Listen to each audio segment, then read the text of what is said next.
Manitoba PNP draw plus Alberta rural stream changes. The provinces have announced major immigration updates this week.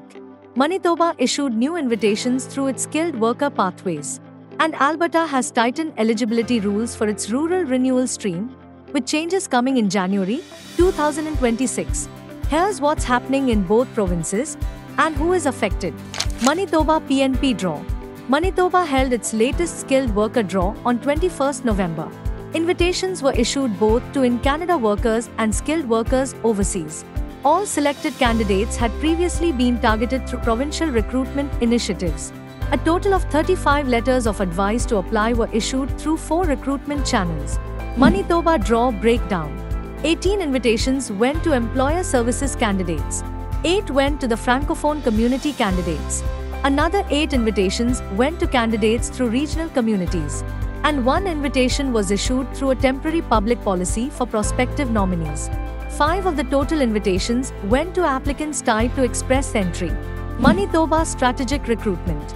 Since June, Manitoba has focused almost entirely on candidates identified through recruitment missions and exploratory visits.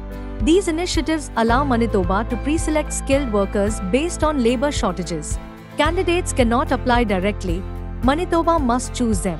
Those selected must later attach a valid invitation number to their MPNP profile. While Manitoba continues targeted recruitment, Alberta is tightening eligibility rules for one of its most popular rural PR pathways. Alberta announces rural stream changes. Alberta has officially announced stricter rules for its rural renewal stream starting 1st January 2026. In Canada, candidates must hold a valid work permit when applying and when being assessed. Maintained status, expired permits, or pending restorations will no longer qualify. Applications submitted before 1st January will still be evaluated under the old criteria. New exclusions and limits. Eligibility for lower-skilled workers outside Alberta will be removed. TER 4 and 5 candidates must already be living in Alberta to qualify moving forward. Designated communities will receive yearly endorsement caps, and endorsement letters will expire after 12 months. Why these changes matter? Alberta says endorsements are currently far exceeding available nomination spaces. Reduced provincial allocations mean stricter intake management. The province plans to focus on rural development and labor shortages more strategically in 2026. Conclusion: Manitoba continues targeted recruitment through its skilled worker stream, and Alberta is tightening rural immigration rules before the new year.